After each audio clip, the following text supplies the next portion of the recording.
আত-তারগিব ওয়াত তারহিব Wahidia Islamia library ৮ নম্বর হাদিস অধ্যায় এখলাস পরিচ্ছেদ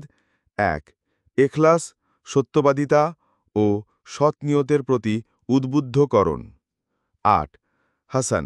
আবু উমামা রাদিয়াল্লাহু তাআলাহু বলেন জনৈক ব্যক্তি রসুলুল্লাহ সাল্লাল্লাহু আলাইহি ওয়াসাল্লামের নিকটে এসে বলল এমন লোক সম্পর্কে আপনি কি মনে করেন যে সোয়াব ও প্রশংসা পাওয়ার উদ্দেশ্যে যুদ্ধ করে সে কি প্রতিদান পাবে রসুলুল্লাহ সাল্লাল্লাহু আলাইহি ওয়াসাল্লাম বললেন তার জন্য কোনোই প্রতিদান নেই লোকটি ৩ বার কথাটি পুনরাবৃত্তি করলে প্রতিবারই রসুলুল্লাহ সাল্লাল্লাহু আলাইহি ওয়াসাল্লাম বললেন তার জন্য কিছুই নেই তারপর তিনি বললেন আল্লাহ তাআলা ইখলাস ও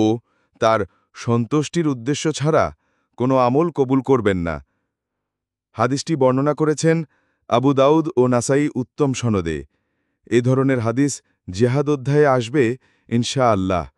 হাদিসের মান হাসান